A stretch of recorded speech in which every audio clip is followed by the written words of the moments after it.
এই মুহূৰ্তত big breaking update. আপোনালোকে দেখি আছে অন কেমেৰাত এই মানুহজনক তেখেতে ছ'চিয়েল মিডিয়াত প্ৰকাশ কৰিলে অন্তৰৰ দুখ ৰাইজৰ ওচৰত। আৰু অসমৰ মুখ্যমন্ত্ৰী ডক্টৰ হিমন্ত বিশ্ব শৰ্মাক নিজৰ অন্তৰৰ দুখ প্ৰকাশ কৰিলে। তেখেতে কি বক্তব্য দিলে আপোনালোকে শুনক। ভিডিঅ'টো যিমান পাৰে সিমানলৈকে শ্বেয়াৰ কৰিব। ধন্যবাদ। নিউজ দ্য ৰিপৰ্ট আকাশগংগা ইনি। মই যদি গাড়ি এক্সিডেন্টে মরি কোনখানে এমনিও মরি তে আপনারা সারাই জানবা আমারে এগেস্ট পার্টি যমুনা গাঁওর মানুষে মারছেন আগার সিটোর মানুষে। এই কথাটা আপনারা সারাই জানিয়ে রাখবা।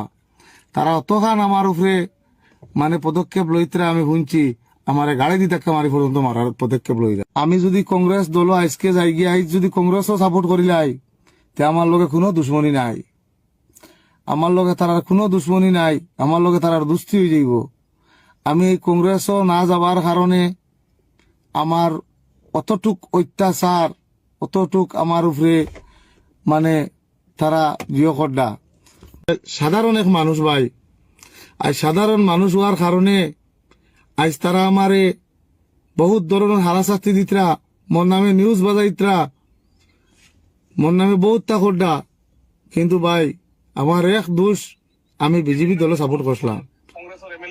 গতিকে আপনারা এই সঠিক বিচারটা করবা, ওলা শেয়ার মারবা এই লাইভের ভিডিওটা, যাতে এই ভিডিওটা আমরা সিএম স্যারের কাছে গিয়া পৌঁছে, আমরা ডিসি স্যারের কাছে গিয়া পৌঁছে, আর সারা প্রশাসনের মানুষের কাছে গিয়া পৌঁছে।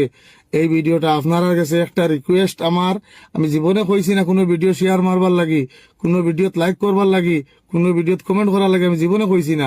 কিন্তু আজ আপনারা সারার কাছে আমি জোড়াত বাই হল আমার ভিডিওটা শেয়ার করো, যাতে হিমন্ত মামা এই ভিডিওটা দেখেন আর দেখিয়ে আমার বিচারটা করিয়া দেন। আমি এই কংগ্রেসও না যাবার কারণে আমার অতটুক অত্যাচার অতটুক আমার উপরে তারা জিও করডা। গতিকে বাই হল আমি কইতাম পারিয়ান না, আমার বহু দুঃখ লাগে। বিবেচনাটা আপনারা করবা, আপনারা বিবেচনাটা করবা আর আমার ন্যায় বিচারটা